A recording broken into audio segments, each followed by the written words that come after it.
రెండు తెలుగు రాష్ట్రాల్లో తీవ్ర ఉత్కంఠ రేపిన జూబ్లీహిల్స్ ఉప ఎన్నిక పోలింగ్ ముగిసింది.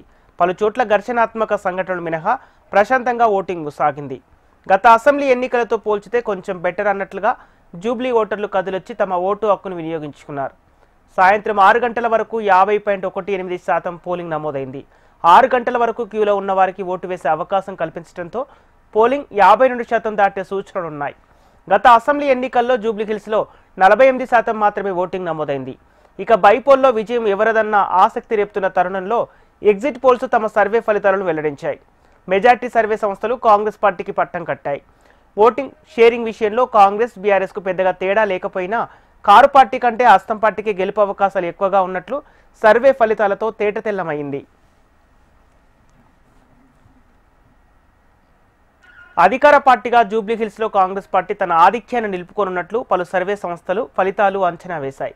ఇందులో operation Chanakya Congress party 41.1% vote షేర్తో గెలవనున్నట్లు తేల్చింది. అలాగే బీఆర్ఎస్కు 37.7%, బీజేపీకి 13.3% ఓట్లు దక్కనున్నట్లు పేర్కొంది. ఇక నాగన్న సర్వే కాంగ్రెస్కు 47%, బీఆర్ఎస్కు 41%, బీజేపీకి 8% ఓట్లు రానున్నట్లు ఎగ్జిట్ పోల్స్ ఇచ్చింది. హెచ్ఎంఆర్ సర్వే కాంగ్రెస్కు 88.31%, బీఆర్ఎస్కు 43.18%, బీజేపీకి 5.84% ఓట్లు వస్తాయని లెక్కగట్టింది.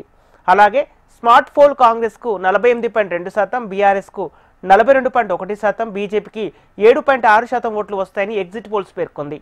వీటితో పాటు చాణక్య స్ట్రాటజీస్ కాంగ్రెస్కు 46%, బీఆర్ఎస్కు 43%, బీజేపీకి 6% ఓట్లు వస్తాయని తేల్చి చెప్పింది. ఎగ్జిట్ పోల్స్తో కాంగ్రెస్ శ్రేణుల్లో ఉత్సాహం నెలకొంది. కాంగ్రెస్ గెలుపు పక్కా అంటూ ధీమా వ్యక్తం చేస్తున్నారు.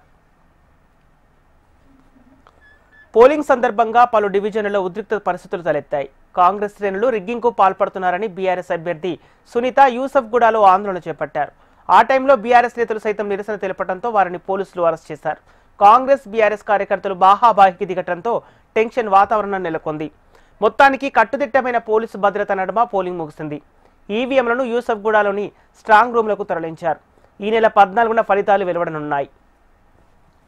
జూబ్లీహిల్స్ బైపోల్ పోలింగ్ ఉదయం 7 గంటలకు ప్రారంభం కాగా తొలుత నగర ఓటర్లలో కొంత ఉత్సాహం కనిపించింది. ఉదయం వేళ ఓటర్లు పోలింగ్ కేంద్రాలకు క్యూ కట్టారు. ఆ సమయంలో అక్కడక్కడ ఈవీఎంలు మొరాయించడం ఓటర్లను కాస్త ఇబ్బందికి గురిచేసింది. సిబ్బంది వెంటనే స్పందించి సమస్యను పరిష్కరించడంతో పోలింగ్ సాగింది. అయితే ఉదయం 11 గంటల నుంచి మధ్యాహ్నం 4 గంటల వరకు పోలింగ్ కొంత మందకొడిగా సాగినా ఆ తర్వాత మళ్లీ పుంజుకుంది. సాయంత్రం ఓటర్లు పోలింగ్ కేంద్రాలకు తరలివచ్చారు. ఓటర్లతో పాటు అభ్యర్థులు కూడా తమ ఓటు హక్కును వినియోగించుకున్నారు. ఎల్లారెడ్డిగూడలోని పోలింగ్ కేంద్రంలో బీఆర్ఎస్ అభ్యర్థి మాగంటి సునీత తన 2 కుమార్తెలు కుమారుడితో కలిసి వచ్చి ఓటేశారు. మరోవైపు యూసఫ్గూడలో కాంగ్రెస్ అభ్యర్థి నవీన్ యాదవ్ ఫ్యామిలీతో వచ్చి ఓటేశారు. నాగార్జున కమిటీ హాల్లో బీజేపీ అభ్యర్థి దీపక్ రెడ్డి ఓటేశారు. షేక్పేట్ పోలింగ్ బూత్లో రాజమౌళి దంపతులు ఓటేశారు.